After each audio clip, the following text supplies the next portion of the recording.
Hey, welcome back, watch fans. I want to share with you something interesting I observed in the watch market that you should take note of. And that is, I've noticed the smartest watch collectors, the most sophisticated watch collectors, they all have one thing in common. And the amateurs also have one thing in common. And here's what it is, right?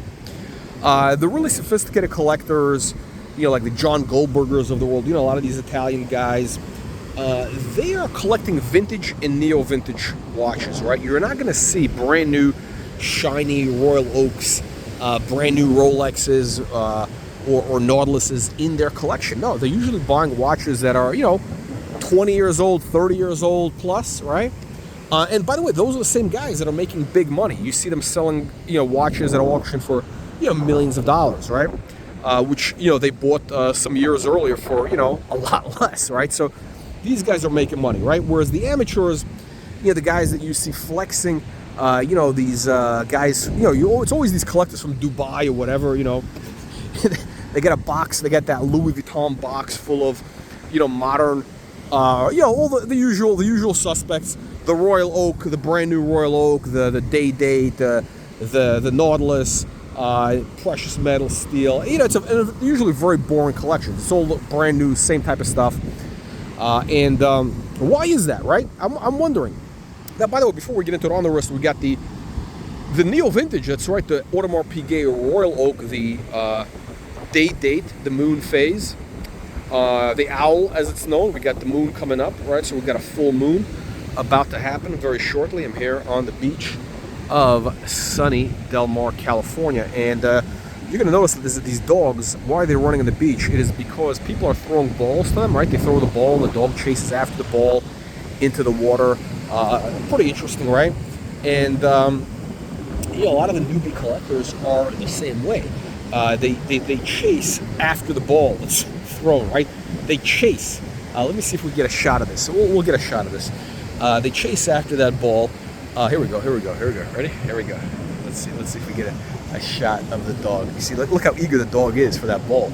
It's like you tomato cans. You guys are so eager for that new release. You're so eager to drink that Kool-Aid that Rolex and Audemars Piguet and Patek Philippe is selling you, right? They're so eager. The tongue's hanging out. Let's see if the guy's gonna throw the ball, right? And then the collectors, they chase right after, right here we go. He's gonna go right into the ocean, right? So whereas the smart guys, right? The smart guys, they know where that ball is going, right? They know where that ball is going, and they're already there waiting for it, all right? And that's how they make the big money, right? So, for example, look, I like to use this watch as an example because it's a perfect case study in market dynamics. I bought this watch a couple years ago, and it's increased by 300-400% in the last couple of years. Why? Well, it was out of favor then, right? The two-tone was out of favor. The classical size of 36 millimeter was out of favor. But I know that trends always reverse, right? Everything old is new again. Just like, you see these kids, you see these like teenagers today.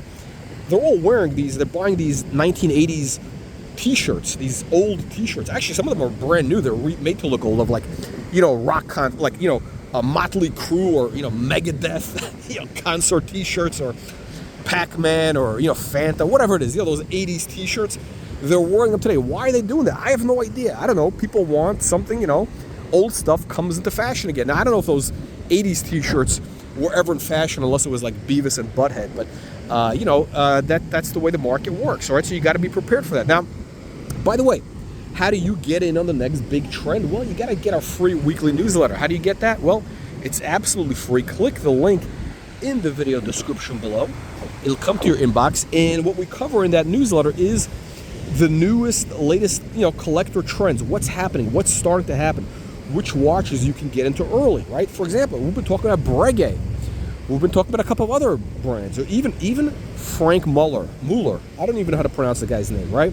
Now, not every watch, but there are specific subsectors in these markets that you need to watch because that's where you can make the big money. Now, again, of course, don't buy the watch as an investment. You got to buy because you love it. But let me tell you something. what you see happening with these dogs is if you see one dog running after a ball, all of a sudden, all the other dogs start running after that same ball, right? It's the way it works. The same thing with collectors. They're just like that. They all start, if they see one dog running after the ball, they all start chasing after it, right? Like these dogs. Wait till the guy throws the ball. So you wanna know what that next trend is going to be. So get that free weekly newsletter. Now, what do all the smart collectors have in common that the amateurs don't? Well, it's interesting. The smart collectors, the smart watch collectors, like the John Goldbergers of the world. A lot of these Italian collectors, they collect mostly vintage and neo-vintage watches. That's right. You're never going to see those guys wearing a brand new Rolex, a brand new Nautilus. And these guys have collections worth, 50 million plus maybe, or tens of millions of dollars, right? And why are they not buying brand new watches, right? And look, sometimes you gotta, you make money by seeing patterns, right? You see patterns, and then you see that's how you make money, right? The smart collectors, the big guys, are all collecting vintage and neo-vintage.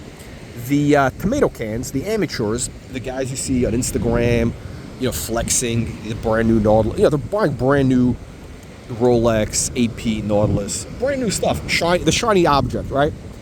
Why is that, right? Well, it's because they lack sophistication. That's what it is. They lack sophistication in terms of not only taste, but also market knowledge and knowing what the next trend is going to be, right?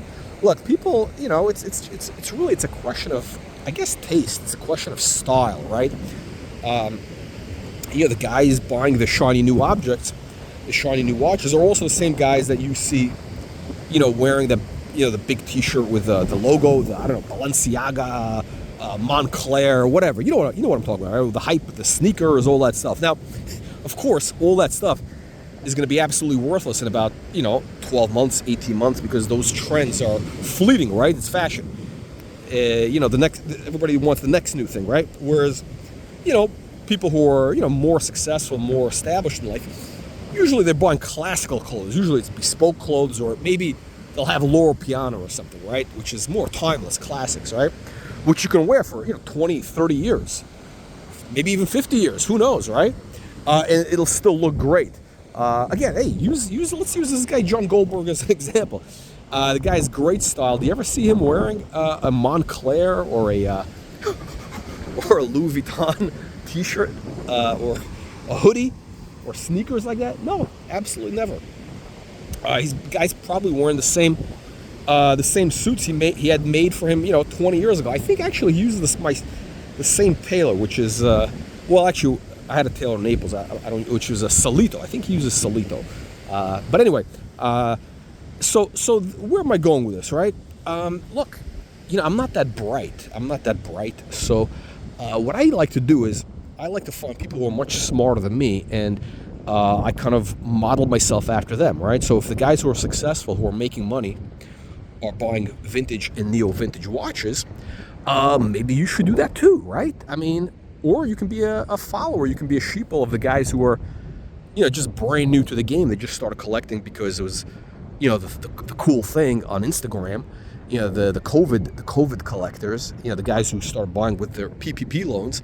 And most likely you're going to probably not make money. You're probably going to lose money. Oh yeah, we've had some big, price increases, but that was a bubble. That was a bubble. That bubble is gone. Okay, it's not coming back. Watches like this, right? And by the way, I'm not trying to sell you on this watch. It's not for sale. I'm not here to hype up the market or anything. But vintage, neo-vintage watches are increasing for a very good reason. I can get into multiple reasons, whether it's historical importance, whatever. Listen, at the end of the day, it's really nonsense. Okay, it's really nonsense. It's really something as shallow as just fashion and style, which goes in cycles. Again, going back to those 1980s rock concert T-shirts. It's just it's something that comes in and out of style every X amount of time, right? What's going to be the next big thing? Well, I got a couple of ideas. We've been talking about them in our weekly newsletter.